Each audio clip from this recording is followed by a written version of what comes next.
예, 다음에 두 번째 문장입니다.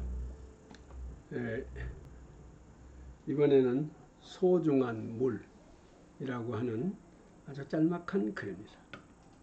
그러니까 쉽고 간단한 글을 가지고 아까 처음에 말씀드린 대로 설명문의 짜임을, 설명문의 구조에 대해서 어린이들이 점점 알아갈 수 있도록 하고 있습니다. 그래서 지금 이번에는 소중한 물 읽어보겠습니다.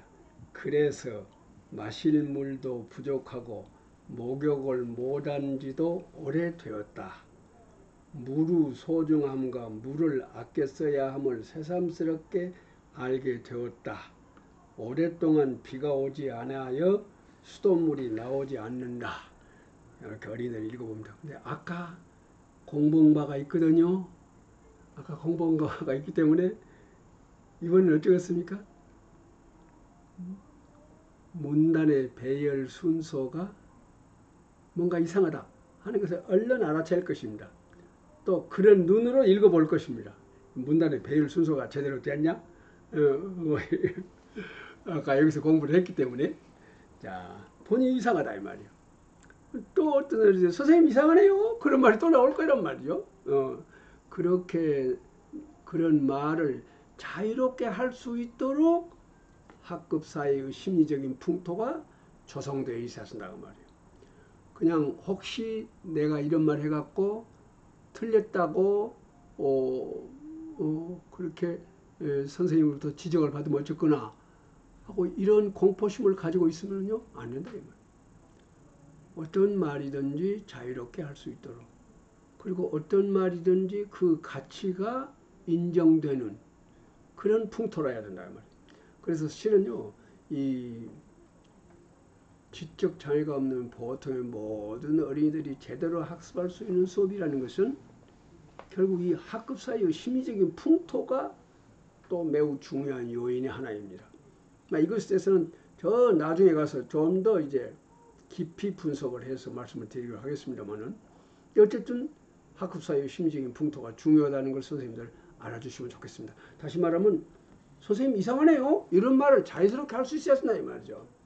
내가 이런 말을 해갖고 혹시 틀렸다고 또 핀잔 맞으면 어쩌거나 이런 걱정을 하면 안 된다 말이에요. 무슨 말이든지 자유스럽게 말할 수 있다. 그야말로 언론의 자유가 완전히 100% 보장되어 있어야 한다 이 말이죠.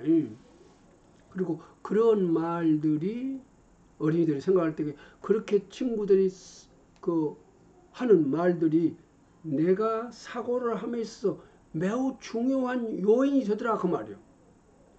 누가 선생님 나는 이상한지도 않고 그런 말 생각 않고 이 글을 읽어봤는데 철수가 선생님 조금 이상하네요. 그러면 철수 말을 듣고 정말로 이상한가?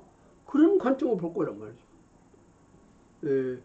학급이 말이죠. 그렇게 어떤 생각을 하더라도 어떤 생각을 말하더라도 그 가치가 인정되고 그렇게 말할 수 있는 자유가 보장되어 있어야 한다. 그것을 흔히 우리가 학급 사이의 심적인 풍토란 말이죠. 학급 사이의 심적인 풍토가 그야말로 허용적으로 가꾸어져 있어야 한다 말이죠. 비판적이고 배타적이 아니라 항상 어떤 말이든지 존중되는 그런 허용되는 풍토라야 된다 이런 말이죠. 자 이렇게 해서 어린이들이 읽어보니까 이상하다고 말이에요. 그래 그러면 또 아까와 같이 또 가위로 자르게 합니다. 가위로 잘라서 결국은 이제 또 가위로 이렇게 잘라. 그러면은 이 가위로 자른다는 것은 어떤 의미가 있느냐? 아무 의미 없이 가위 자른 것은 아니란 말이에요. 가위를 자른다는 것은 이게 손이 움직입니다. 손가락이 움직인단 말이죠. 손가락이 움직인다는 것은 뭘 얘기하는지 하면 뇌가 움직인다는 것이란 말이죠. 이게 그래서 이 가위질하는 것조차도 대단한 의미를 가지고 있다. 아시다시피 칸트라는 사람이 뭐라고 말했습니까? 그 사람 아주 유명한 사람 아닙니까? 이 칸트가 말하기를 그 인간의 손은 노출된 뇌다. 뇌는 말하자면 두개골 안에가 있지만은 요 손이라는 것은 밖에 나와 있단 말이야. 밖에 나와 있는 노출되어 있는 뇌다. 그런 말을 일찍이 칸트가 말했어요. 그런데 최근에 뇌과학자가 그 칸트의 말을 입증을 했습니다. 정말 이것이 노출된 뇌더라 이것입니다. 그래서 요새 뇌과학자들이 쓴 책을 읽어보면요, 수업 중에 어린이들이 되도록 손가락을 많이 사용하게 해라 이것입니다. 그러니까 방금 가위질하는 것도 바로 그거죠. 연필로 쓰는 거. 그러니까 되도록이면 많이 연필 갖고 쓰고 손에 뭘 갖고 손으로 자꾸 움직여라. 우리 한국 사람들이 젓가락질 하는 거 이게 굉장히 의미가 있다 이 말이죠. 젓가락질이 굉장히 어렵지 않아요?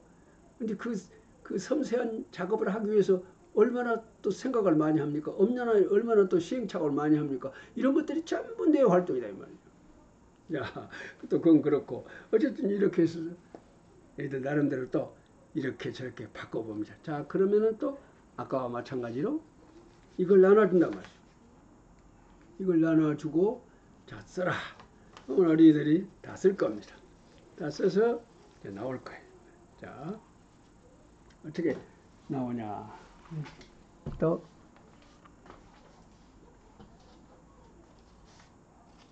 네. 자, 이제 발표를 시킨대요. 그러니까 배열 순서를 지금은 이렇게 편의상 배열을 다 해놔버렸습니다만은 차례차례 해야 쓰겠죠.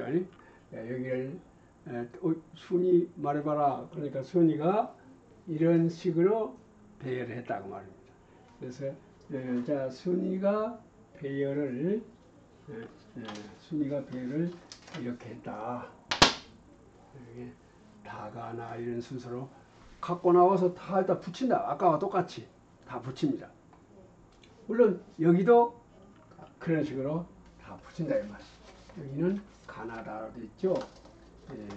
가나다. 이때면 가다 순서가 틀렸구나.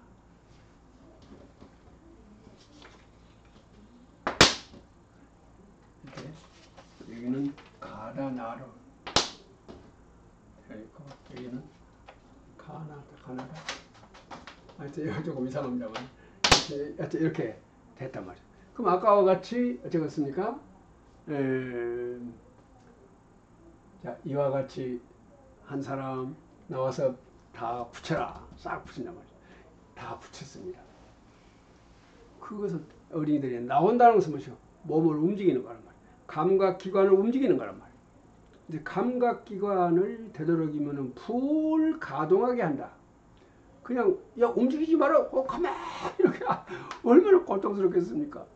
인간은 감각기관을 풀 가동했을 때 비로소 지적 사고 활동을 제대로 할 수 있다 이 말이죠. 그러니까 인간은 그 감각기관을 사용할 수 없게 했을 때에 가장 괴롭다는 것을 무슨 형무소에 서울에 가면은 우리 민족을 서대문 형무소. 서대문 형무소에 가면은요 벽관이라는 것이 있습니다. 벽관이라는 것은 뭐냐면 관이라는 것은 사람이 죽었을 때에 쓰는 것이 관 아닙니까? 근데 그 관이 벽에가 붙어갖고 있어. 그래서 벽관이라고 그래. 근데 꼭 사람 하나가 큰 사람, 중간 키, 작은 키 이렇게 세 개가 딱 있어요.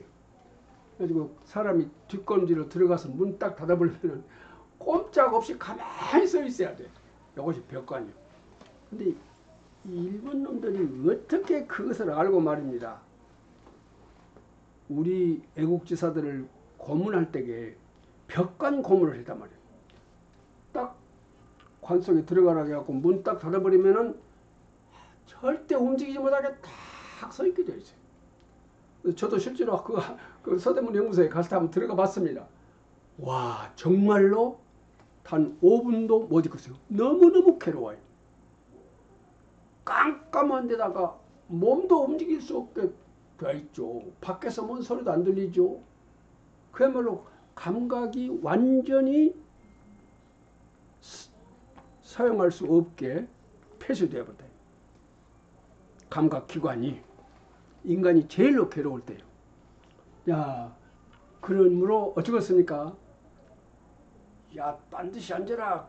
이런 말 했었습니까? 너무나 자세가 나쁘면 바른 자세 뭐 이런 것도 허겄지만은 너무 그렇게 강요를 하면은 애기들이 앉아있기가 고통스럽다고 말이에요. 자유스럽게 앉을 수 있도록 하는 것이 좋다. 이런 뜻입니다. 자, 어쨌든 아까와 같은 순서 절차로 여기서 또 이루어지게 되겠습니다.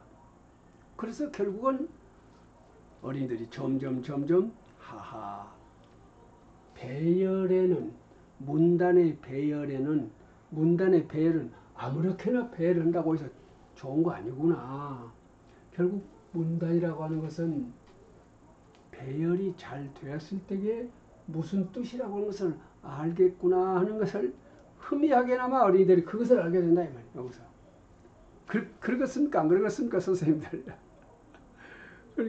그렇게 어린이들이 점점 어린이들의 생각이 점점 정돈이 되어 가도록 지도가 이루어졌겠죠. 이렇게 해서 자, 아까와 같이 또 자, 이제 같으니까 설명을 이 정도로 하고 그 다음으로 가겠습니다. 이렇게 해서 아주 쉽고 간단한 글을 가지고 어린이들로 하여금 하하, 글은 몇 개의 문단으로 이루어지고 그 문단은 아무렇게나 배열해도 되는 것이 아니라 배열의 순서가 있구나. 순서에 맞게 배열했을 때에 말이 잘 뜻이 통하구나. 쉬운 말로 뜻이 통하는구나. 알아먹기 쉬운 글이 되는구나 하는 것을 어린이들이 지금 터득을 했을 것으로 생각한다. 그러니까 지금까지의 수업 목표는 수업한 교사가 지금 머리에 두고 있는 목표는 그 정도로 어린이들이 이제 그 수준까지 어린이들이 알아줬으면 하는 것이 지금 목표입니다. 그래서 그 다음이 되겠습니다. 그래서 어린이들한테 이것을 나눠줍니다. 이거 나누더니 글의 배열 순서 해가지고 배열 순서를 바르게 고쳐놓기 전과 후의 글을 읽어봅시다. 책상 위에 지금 놓여 있으니까 읽어볼까. 다른 점이 있습니다. 어떻게 다른지 알아봅시다.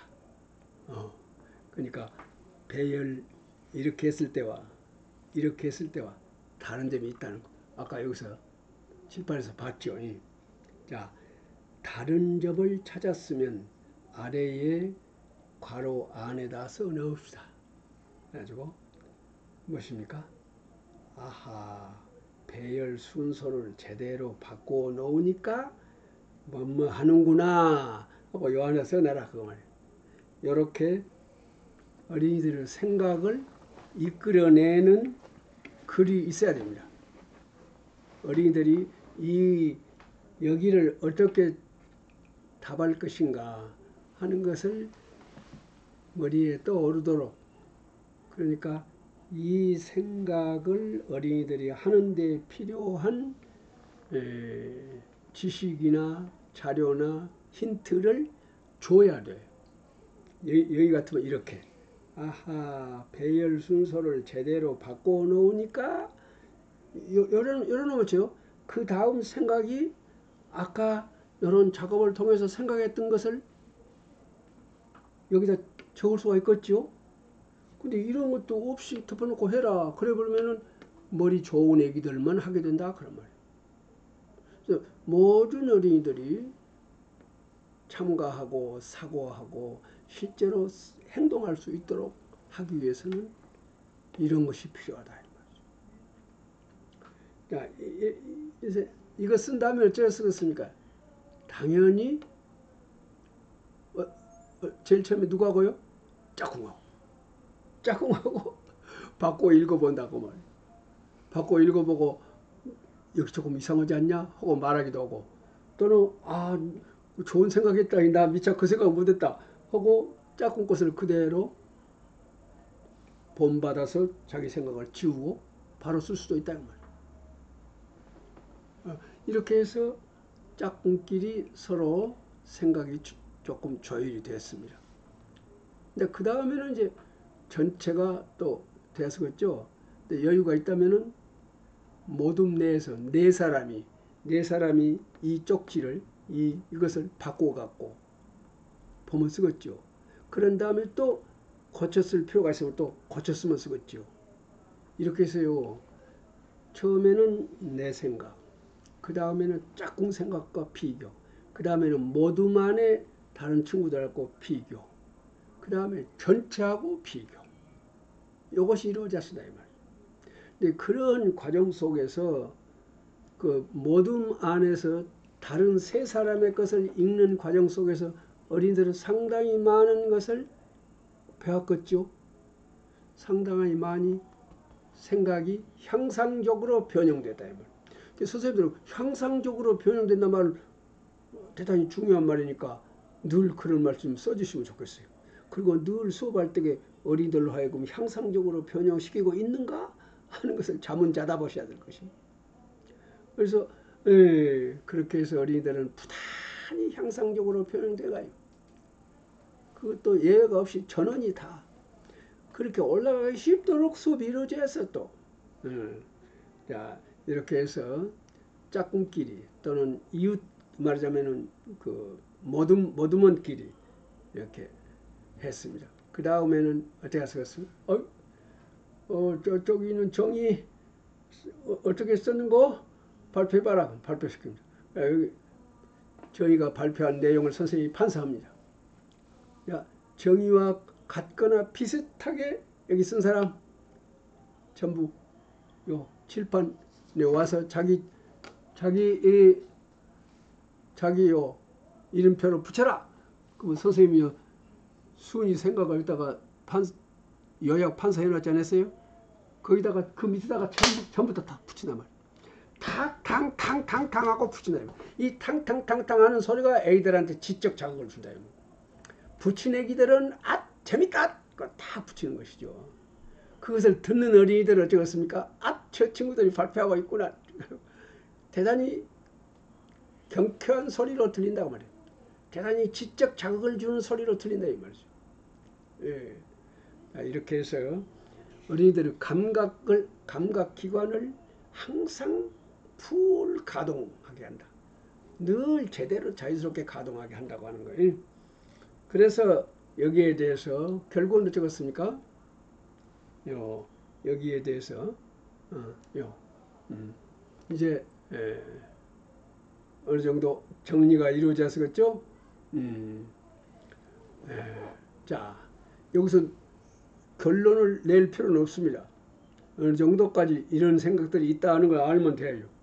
자, 다음에 어찌했을까요? 그 다음은요.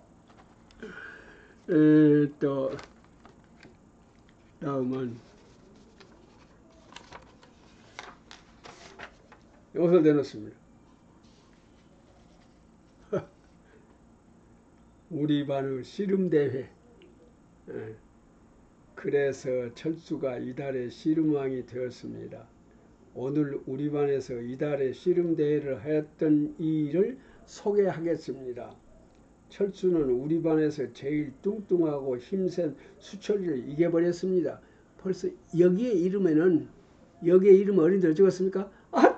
이거 뭐 순서가 틀렸다면서 금방 알아채야 버린다 이 말이죠. 그래서 결국은 아까와 똑같이 말입니다. 이거 이렇게 해서 각자로 하여금 순서를 쓰게 만드네. 각자가 이거 쓴다고 하는 거. 각자가 쓴다고 하는 것이 무엇이겠습니까?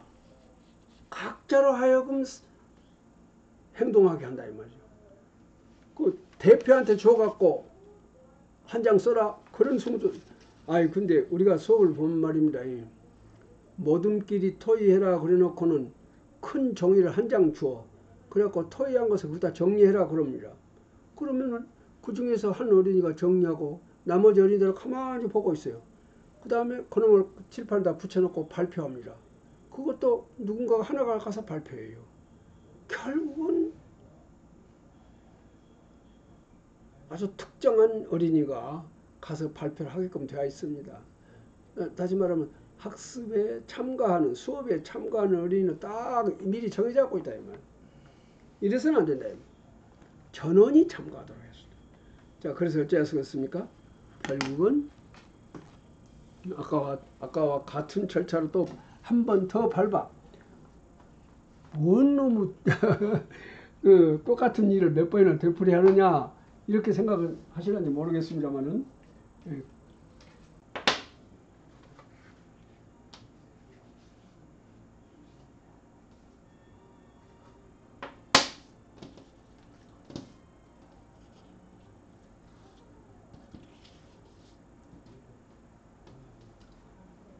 또 이렇게 해서 선생님이 이렇게 붙인 것이 아니라 아까 얘기한 대로 지금은 이제 편의상 이렇게 내가 그냥 다 붙여버렸습니다만은 자 철수 어떤 순서로 배열을 했는고 해서 철수가 배열하는 것.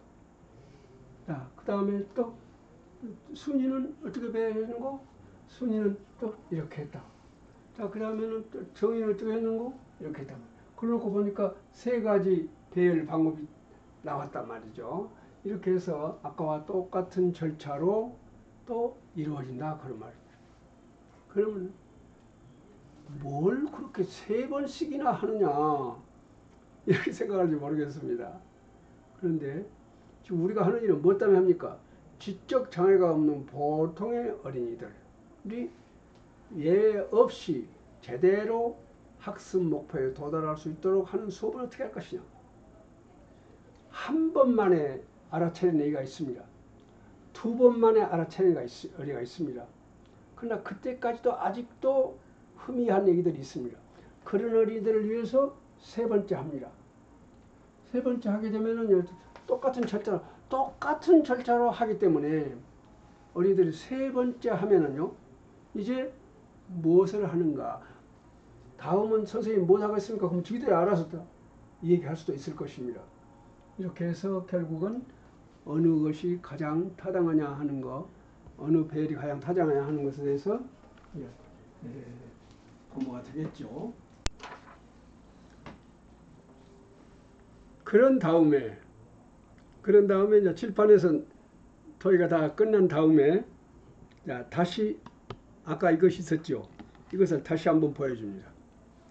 또 새로 그릇 배열 순서 그래가지고 배열 순서를 바르게 고쳐놓기 전과 후에 글을 읽어봅시다. 아까하고 똑같습니다. 다른 점이 있습니다. 어떻게 다른지 알아봅시다. 그래가지고 3.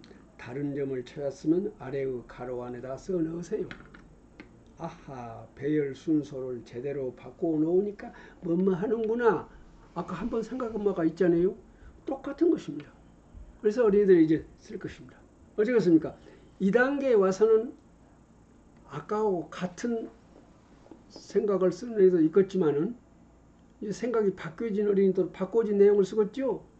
이렇게 해서 거의 모든 어린이들이 이제 거의 소위 말하는 옳은 생각에 도달하게 될 것입니다.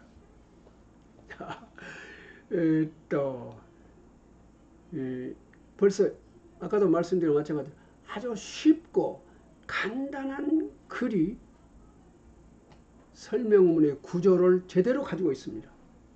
그러잖아요. 처음, 가운데, 끝이 있습니다. 설명문의 구조를 그대로 가지고 있단 말이죠.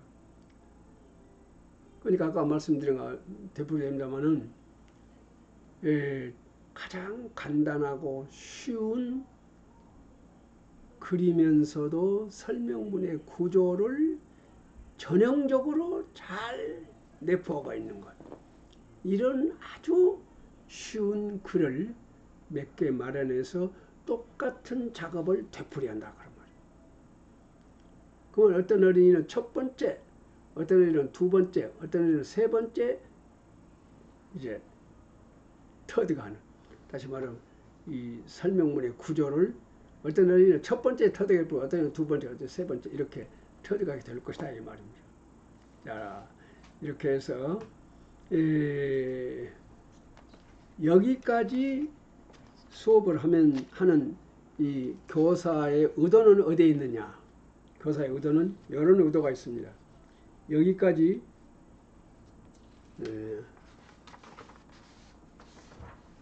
수업의 의도는, 자, 글은 몇 개의 문단으로 이루어지는구나 하는 것을 애기들이 여기까지 해서 이것을 깨달아 주기를 바랍니다. 몇 개의 문단은 아무렇게나 배열하는 것이 아니라 배열의 순서가 있구나 하는 것을 여기까지 해서 깨달아 주기를 지금 기대하고 있습니다. 그 다음에 순서에 맞게 배열해 놓으니 지은이가 무엇을 말하고자 하는가를 환히 알 수 있구나 하는 것을 어린이들이 깨달아 주기를, 거기까지가 지금까지의 수업의 목표입니다. 이런 의도가 있었기 때문에 지금까지의 쭉 과정을 밟았던 것입니다. 여기까지 공부한 다음에요. 이 다음에는 이제 교사 차례입니다. 여기서부터는 교사 차례. 지금까지는 교사가 어린이들로 하여금 쭉 사고하도록 했습니다. 근데 여기서부터는 그동안에 학습한 어린이들의 사고 과정을 정리하는 과정입니다. 여기서부터서 교사가 수속 정리하는 것입니다. 자, 어떻게 하느냐.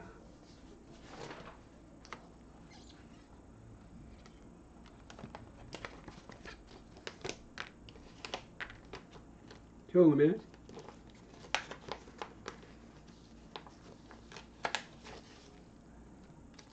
자, 설명문이 있습니다. 설명문. 또 지금 여기가 면적이 좁으니까 칠판으로 가겠습니다. 자, 여기서부터는 이제 선생님이 지금까지 쭉 이루어진 1년의 학습활동을 정리하는 시간이 되겠습니다. 자, 보시죠. 설명문입니다. 지금까지 우리가 공부한 세 가지 글은 전부 설명문입니다. 설명을 한 글입니다. 그래서 이것은 글을 문자입니다. 글얼이라는 뜻입니다. 뭔 글얼이냐? 설명한 글얼이다. 그래서 설명문이라고 합니다. 하고 설명해 줍니다. 설명문이라는 뜻을 설명해 줍니다. 그 다음에 이것은 무엇입니까? 글쓴이가 있습니다. 글쓴이. 그 다음에 여기서 무엇입니까? 읽은이. 그런 글쓴이가 있습니다. 이것을 우리는 글쓴이라고도 필자라고도 말합니다. 그 다음에 글을 쓴 사람은 반드시 읽은이를 머리에 두고 쓰게 됩니다. 읽은이한테 자기가 주장한 바를 말하고자 해서 쓰는 것이 설명문입니다.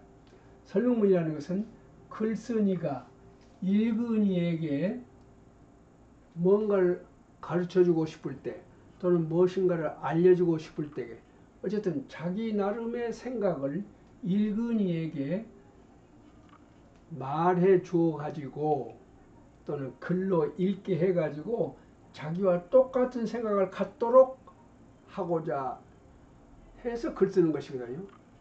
뭔가를 알려주어서 이 사람이 제대로 알도록 뭔가를 설명해 줘 가지고 설명해 줘 가지고 이 읽은이가 제대로 알도록 하기 위해서 쓴 글이 설명문입니다.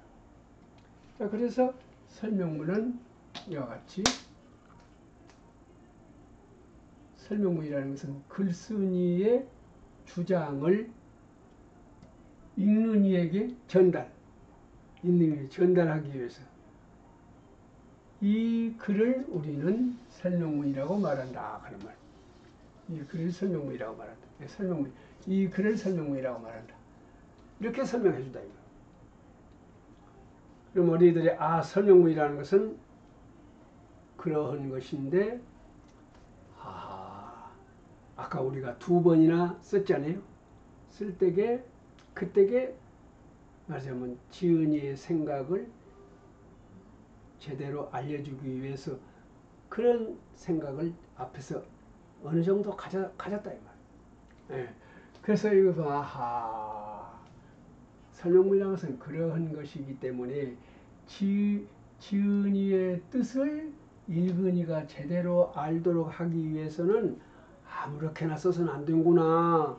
지금까지 우리가 공부한 대로 순서가 있구나 하는 것을 알게 된다.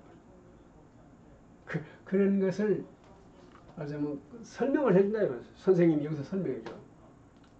이와 같이 그 순서에 말하자면 설명문이라는 것은 몇 개의 문단을 아무렇게나 배열한 것이 아니라 순서가 있다. 배열하는 순서가 있어가지고 그 순서에 맞게 배열해서 글쓴이의 뜻을 읽은이가 잘 알도록 전달이 되도록 자기의 주장이 잘 전달이 되도록 쓰는 글이 설명문이다. 이렇게 말 그대로 설명을 해준다 이런 말이에요. 그래서 어린이들이 설명문이라는 것은 그런 글이구나 하고 알게 된단 말이에요. 자, 여기까지 설명을 마친 다음에 또 다음에 이제 정말로 구조. 그러기 위해서는 설명문을 어떤 구조로 가져야 되느냐 하는 마지막 공부를 해야 되겠습니다. 그래서 아까 처음에 말씀드렸죠. 실은 이 다보탑과 석가탑이라고 하는 이 글을 가지고 설명문에 대한 공부를 하도록 되어 있습니다. 교과서에는. 근데 이제 교과서에 나와 있는 글을 가지고 설명문의 구조를 공부하는 단계에 왔습니다. 이제 여기까지 오게 되면은 지적 장애가 없는 보통의 어린이들은 여기 이 글을 가지고 설명문의 구조를 이 글에서 찾아낼 수 있을 것이다. 고 나는 기대를 합니다. 그래서 지금까지 아주 쉽고 간단한 글, 다시 말하면 설명문의 구조를 제대로 가지고 있는 아주 쉽고 간단한 글 3개를 가지고 같은 학습을 되풀이해서 모든 어린이들이 설명문의 구조를 어느 정도 알았다고 생각되기 때문에 여기서 이제 교과서에 나와 있는 글을 제시합니다. 그래서 그냥 이 글을 제시한 것이 아니라 또 어떻게 하느냐 하면은 여기서 이런 글을 줍니다. 이런 글이란 것이 뭐냐면은 또 여기는 아까 이 다보탑이라고 하는 것도 다보탑과 석가탑이라고 하는 것도 보면은 세 말하자면은 이 부분으로 형성이 되어 있습니다. 세 부분으로요. 아까 저기서 늘 세 부분으로 나눠져 있었죠. 그래서 이 세 부분을 그냥 이 글을 제시하는 것이 아니라 물론 교과서에는 그대로 나와 있지만은 선생님은 순서를 바꿔서 이렇게 가나다 세 부분으로 나누어서 말하자면 배열의 순서를 뒤바뀌어 놨습니다. 놓고 이것을 줍니다. 그러니까 교과서에 글이 있습니다. 그런데 교과서 글의 배열 순서를 이렇게 바꾸어 놓습니다. 바꾸어 놓고 이 글을 줍니다. 그럼 어린이들이 금방 이제 알겠죠. 순서가 바뀌었구나. 아니고 다 안다 말이에요. 읽으면서 이때까지 했으니까 이 순서가 어떻게 되는 거 하고 생각해 가면서 읽을 것입니다. 배열 순서를 생각해 가면서 읽을 거란 말이에요. 읽을 때 벌써 읽은 목표가 뚜렷해. 세 부분으로 나누어졌다. 이 세 부분이 어떻게 배열되었을 때에 지은이의 생각이 읽은이에게 제대로 전달이 되겠느냐, 그러려면 어떻게 배열해야 되겠느냐 하고 그런 관점으로 어린이들이 생각하면서 읽고, 자 지금부터서 생각을 했으면 잘라가지고 배열하자. 또 이것을 잘라서 배열합니다. 배열해서 그 배열을 가지고 아까와 같이 칠판에서 한 것처럼 그렇게 또 이루어지면 되겠습니다. 자, 이렇게 한 다음에요. 이제 다음에는 이제 정리를 해야 되겠습니다. 여기서는 어떻게 정리하느냐. 어린이들한테 정리하기 위해서 교사는 교과서에 나와 있는 순서대로, 제대로 된 답어탑과 석가탑이라고 하는 제대로 된 글을 이 A4 용지에 이렇게, 그래서 이 선을 딱 넣어서 나누어 줍니다. 자, 지금까지 공부했던 것을 지금부터서 쭉 정리해 가는 것입니다. 자, 어린이들이 전부 줬습니다. 받았습니까? 다시 한번 읽어 보십시다. 각자로 읽게 합니다. 그 다음입니다. 그 다음은 이것을 아까 세 부분으로 나누었죠. 세 부분으로 나누세요 하고 자를 가지고 연필로 자를 긋게 합니다. 예. 자, 그러면 선생님이 보인 대로 잘 세 부분으로 나누는가 봅시다 하고 딱 보여줍니다. 자, 이대로 나눴습니까? 네. 그래서 세 부분으로 나눴다는 것을 이제 그 다음에 그러면은 이 세 부분을 자 여기다 선을 하나 치면은 여기다 요리 선을 하나 치면은 이렇게 되겠죠. 자, 이렇게 선을 하나 칩시다 하고 만듭니다. 그럼 세 부분으로 됐죠. 그 다음에 이 세 부분 가운데를 가만히 봅시다. 가운데를 보면은 내용이 다른 글이 있습니다. 여기들이 찾습니다. 자, 그러면은 거기를 또 그읍시다. 그래서 여기들이 그으면 이렇게 그어지겠죠. 얘들이 이렇게 그어졌는가를 전부 확인했을 것입니다. 짝꿍끼리 확인하고 선생님이 또 전체를 쭉 확인하고. 자, 그 다음에 이 가운데가 두 부분으로 나눠졌는데 그거를 나타내기 위해서 이 부분을 이렇게 그립시다 하고 그리게 합니다. 자, 가운데 1, 2 이렇게요. 자, 그러면 이제 되었으니까 이번에는 이것에 대한 이름을 씁시다. 그래가지고 이름을 가르쳐줍니다. 자, 이름. 여기를 처음 이게 잘못됐네.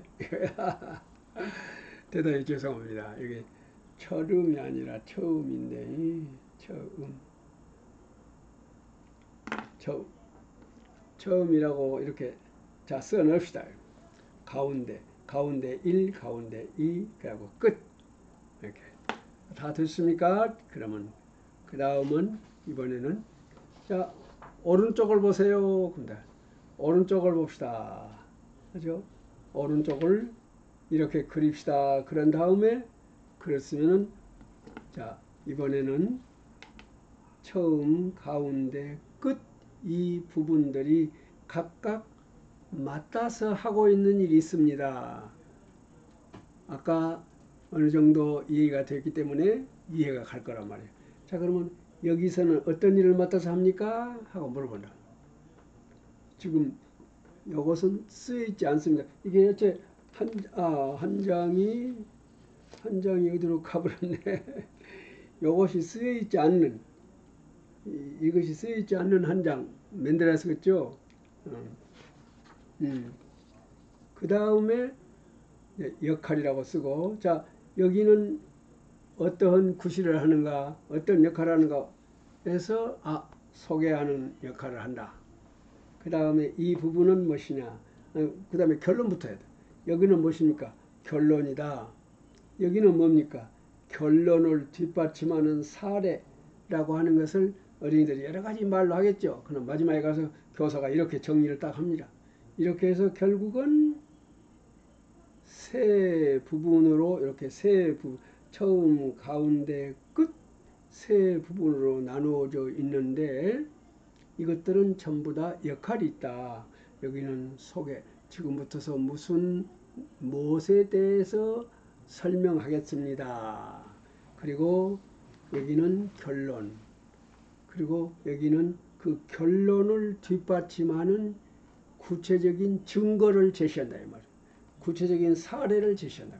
이때 2개 할 수 있고 3개 할 수 있고 4개 할 수도 있다. 그것을 가운데 1, 가운데 2, 가운데 3이라고 말한다. 이렇게 해서 설명문은 이렇게 짜여 있다 하는 것을 완전히 정리를 해버리는 것입니다.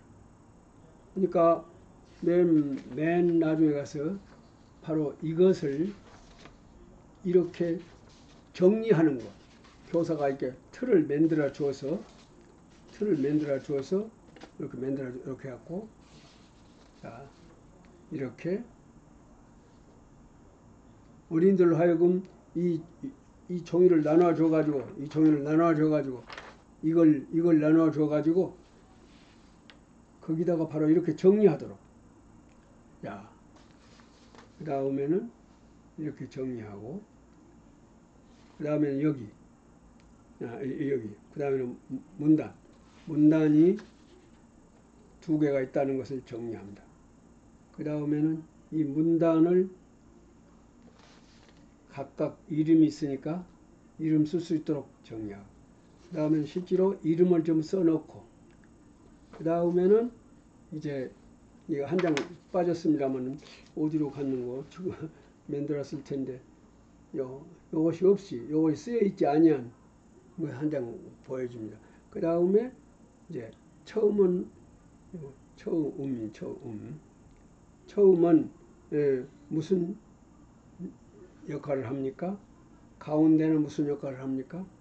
끝은 무슨 역할을 딱 써놓고, 이것이 설명문의 구조다 하고 결론을 맺습니다.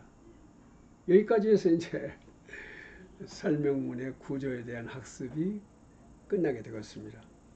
자, 선생님들 어쨌습니까? 이렇게 하면은 지적 장애가 없는 보통의 어린이들이 모두 설명문의 구조에 대해서 이해가 되겠습니까? 자, 이해가 안 될 수가 없다고 나는 생각합니다. 선생님이 그때 도중에서 이해가 되었는가, 아까 그 아주 쉬운 글 가지고 했을 때에 이해가 그 수준까지 이해가 되었는가를 확인하고 다음으로 또 확인하고 다음으로 이렇게 나가면은 여기까지 오면은 이거는 다 할 수 있다고 생각해요. 다시 말하면 어떤 어린이들은 이것이 소개라고 하는 이 처음은 소개라고 하는 역할을 한다는 것을 소개라는 말을 모르더라도 대강 어린이들이 짐작이 갈 거란 말이죠. 그런데 이것을 소개라고 하자 하고 가르쳐주면은 이해가 될 것입니다. 어쨌든 2단계에서는 선생님이 이제 구체적으로 잘 가르쳐주었어. 지금까지는 탐구 활동을 겸해서 공부해 왔거든요. 복잡한 과정이 있었기 때문에 이해가 여기서 완전히 정리되었습니다. 선생님이 잘 정리해서 그야말로 어린이들이 제대로 알 수 있도록 완전히 주입시켜 버려야 된다 이 말이에요. 완전히 주입시켜야 돼. 여기서는 어린이들이 이 지식을, 설명문의 짜임이라고 하는 지식을 제대로 알도록 지금까지 쭉 오는 과정에서, 어디까지나 과정이기 때문에 상당히 말하자면은 흐트러져 있다고 봐야 되잖아요.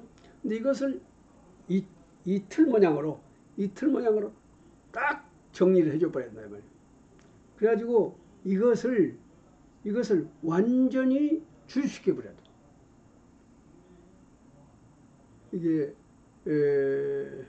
주입시키면 안 된다고 선생님들 머릿속에 있기 때문에 어떻게 들려는가 모르겠습니다만, 아까와 같은 과정을 밟지 않고 처음부터 굳이 주입시켜버린 것은 그것은 말 그대로 주입이죠.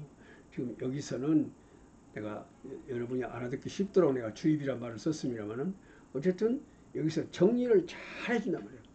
잘 해주고 완전히 어린이들이 이 틀이 머릿속에 딱하니 구조화되도록 주입시켜버려야 된다 이 말이죠. 또 자, 여기까지 이제 제가 설명을 했습니다만, 선생님들은 틀림없이 질문이 있을 것으로 생각합니다. 질문 있으시죠? 그렇게 하면 시간이 몽땅 걸리겠는데? 그럴 겁니다. 이렇게 하면 시간이 1시간하고 되겠어요? 이것을 40분에 끝내려고 막 하면은 아무 의미가 없어요. 오히려 더 복잡하기만 해. 시간을 넉넉히 잡고 3시간, 4시간, 5시간 필요하다면은 그렇게 시간을 넉넉히 잡고 가르치라고 말이에요. 그러면은 저 지도서에 보면은 요것을 1시간에 가르치게 되어 있던데 다른 데는 어쩌라고 하고 생각하실 것입니다. 지도서에 나와 있는 것은 그 시간 갖고는 절대로 이렇게 할 수가 없습니다. 그래서 이것이 학급의 사정에 따라서 어떤 데는 4시간이나 걸리고 어떤 학급에서는 5시간 걸리고 아마 그럴 거예요. 좀 더 잘된 반은 3시간 정도에 될란가 모르겠습니다만은 4시간 내지 5시간이 걸릴 겁니다. 그러면 그 시간을 어떻게 할 것인가 이겁니다. 그러면은 다른 또 설명문이 있거든요. 5개 설명문이 또 있습니다. 그 뒤에 설명문이 5개가 말하자면 저 5학년 1학기 9호 교과서에 보면은 설명문이 5개가 나와 있다 이것이요. 그러면 설명문을 가령 전부 다 2시간씩 배당되어 있으니까 5개면 10시간인데, 이거 하나 가르치는데 5시간 절반을 다 써버리면은 나머지는 어떻게 가르칠 것이냐 이 말이에요. 걱정스럽죠? 그러면은 설명문이 5개인데 그 중에 하나를 이렇게 가르치느라고 절반 시간 5시간 다 써버렸다. 나머지 설명문 4개를 5시간에 가르쳤었다 이거죠. 자, 선생님들 이 4개를 가르치는데 아까와 같이 이 설명문 하나마다 다 5시간이 필요하겠습니까? 이 설명문의 구조 앞에서 제대로 공부되었으니까 이제 구조에 대해서는 공부할 필요 없잖아요. 다 알아버렸으니까. 근데 이것을 기계적으로 2시간씩 가르치느라고 앞에서 2시간, 여기서 2시간, 여기서 요런 글 갖고 요걸 갖고 2시간, 이 글 갖고 2시간 나눠서 가르치느라고 결국은 무엇입니까? 하나도 제대로 못 가르쳤단 말이에요. 2시간이기 때문에. 그런데 앞 시간에서 10시간 중 5시간을 소요해서 완전히 설명문에 대한 구조를 어린이들이 완전히 알아버렸다. 그러면은 나머지 4개의 설명문을 그렇게 또 가르칠 필요가 있을까요? 완전히 알아버렸는데 가르칠 필요 없죠. 설명문의 구조란 것은 여기서 근자 읽어보면 애들이 알아본단 말이에요. 그러면 나머지 공부하면 될 것입니다. 또 설명문은 구조 말고 설명문에 대해서 공부할 것이 또 몇 가지 있거든요. 그것을 여기서 배워. 여기서 가르친다 이거예요. 주어진 시간 안에 제대로 학습할 수 있다면 이것을 나는 뭐라고 말하냐. 네, 그 방법을 저는 다 가지고 있습니다.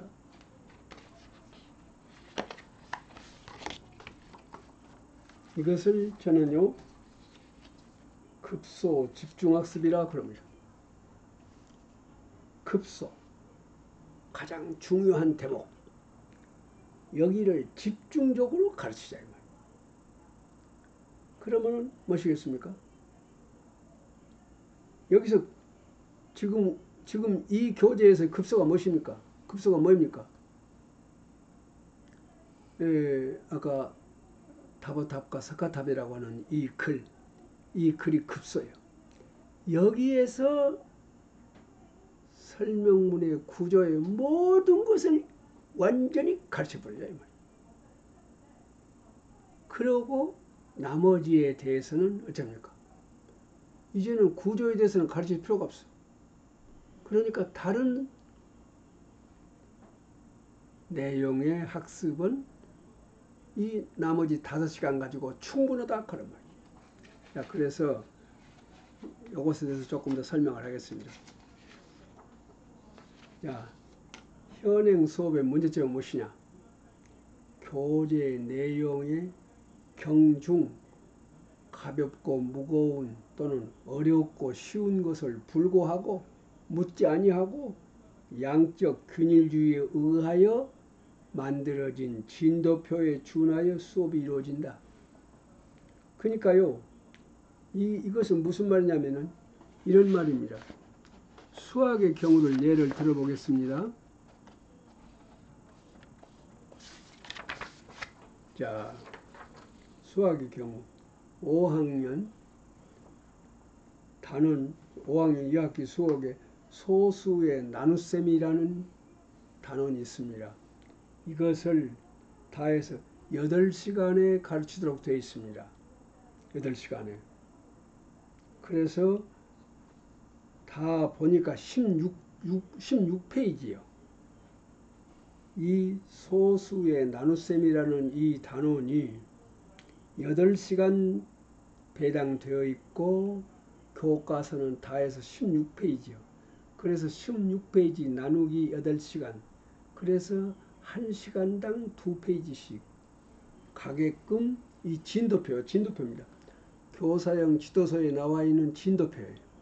진도표에 그야말로 기계적으로 여기서 1시간에 2페이지씩 2페이지 보십시오.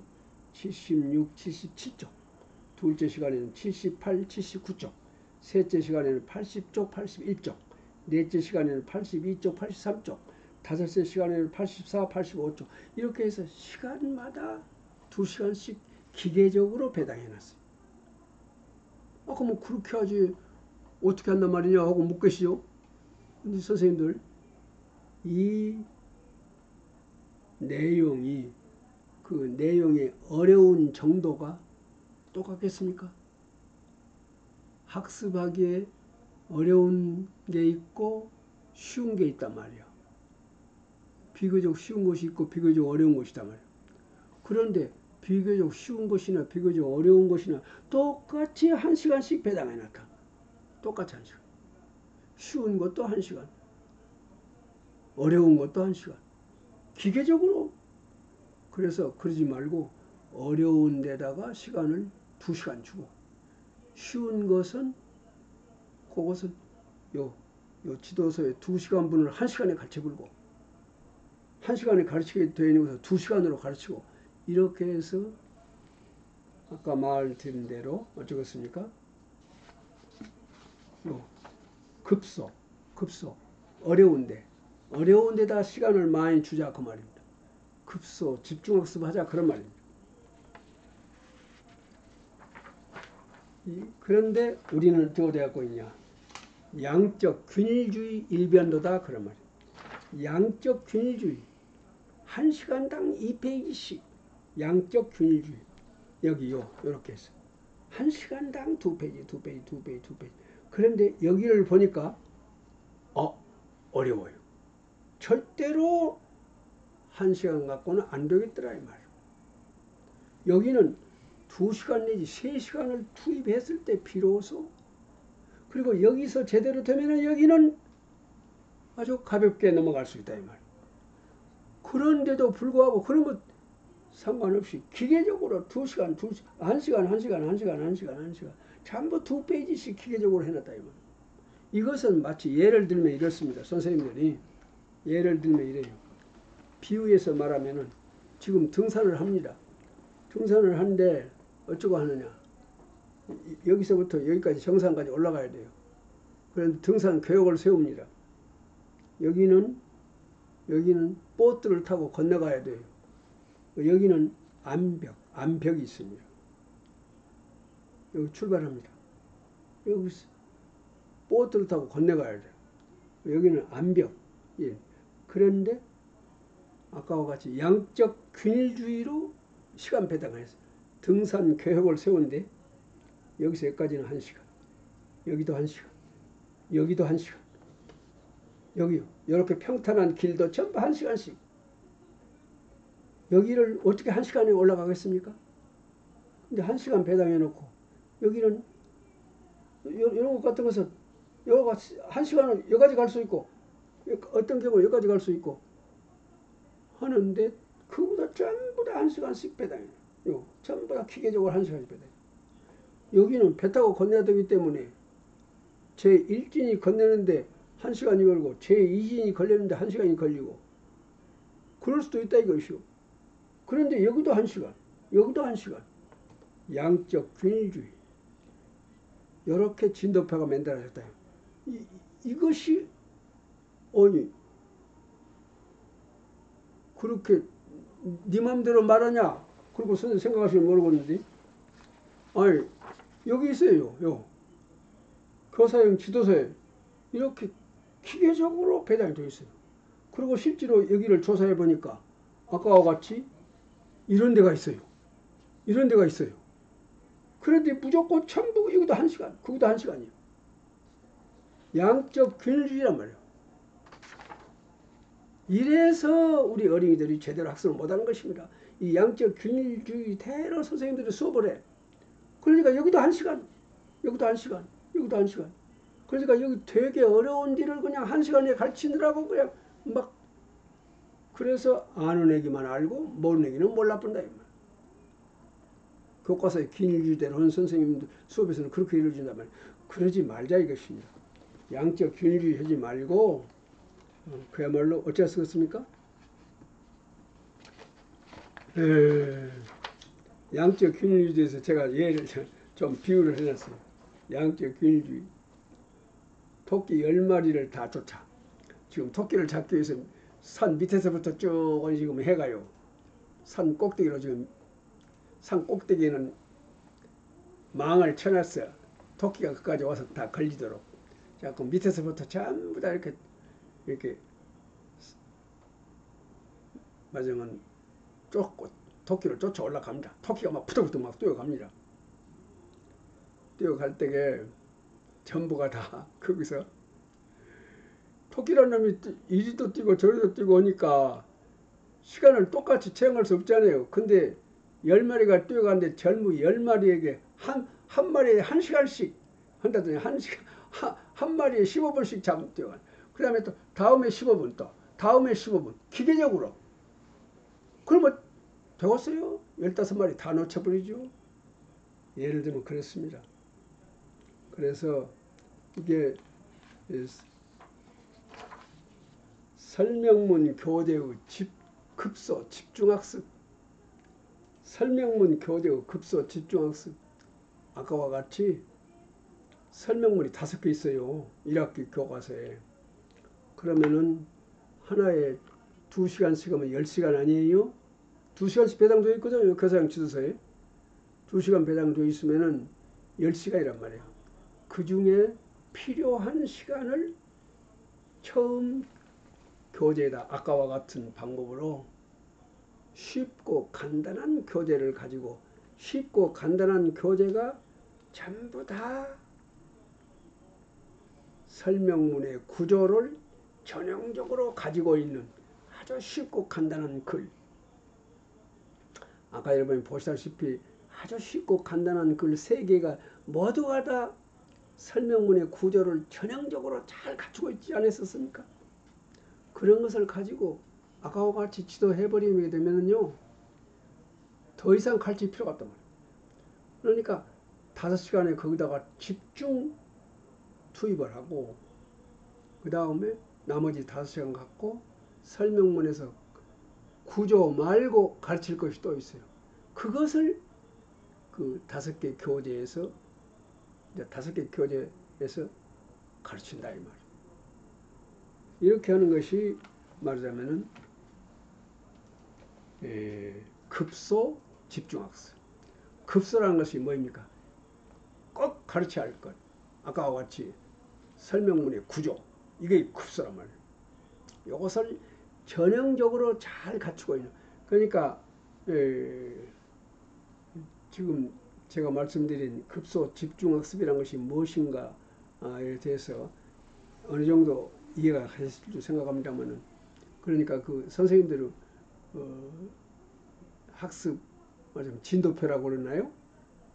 진도표를 조정을 해야 돼요. 그런데 요새 그 교육과정 재구성이라는 말을 자꾸 학교에서 쓰던데 나는 이 말의 뜻을 잘 모르겠어요. 교육과정을 재구성한다는 것은 지금 그 전문가들이 70년 동안 갈고 다듬어온 교육과정, 문서로 딱 되어 있는, 법령으로 되어 있는 이 교육과정을 재구성한다는 말로 들리는데 이것을 어떻게 선생님들이 해요? 전문가들이 해도 어려운데. 그런데 전문가들이 하는 교육과정 재구성이라는 말을 이 학교에서 쓰고 있다 이거 말이에요. 그러면서 그 내용이 무엇이냐고 보니까 진도표 만드는 거라도 만드는 것이란 말이죠.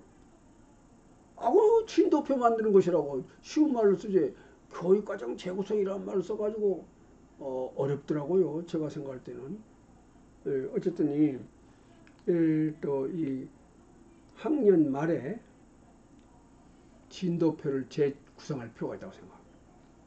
이때 나는 5학년 맡았을 1년 동안 가르쳤단 말이에요. 그러니까 이 교재가 어느 정도 어려운가, 어디가 어려운가 다 알잖아요. 그러니까 진도표를 조정을 했어요. 이 교재는 시간 몇 시간, 이 교재는 몇 시간, 이렇게 해서 그 시간 조정을 잘 해야 되지 않을까 생각합니다. 우리 선생님들은 진도표에 나와 있는 시간대로 기계적으로 그 몰고 나가는 그러한 것이 일반화되어 있으니까 그러지 말고 학년 말에 가서 이른바 교육과정 재구성이라는 한다고 하는 그 시간에 바로 이 진도표의 시간 조정, 아까와 같이 급소 집중학습을 어디서 해야 쓰겠느냐 하는 거예요. 각 교과별로 아신 대로 국어나 수학만은 꼭 그랬으면 좋겠다. 그 생각이 듭니다. 자,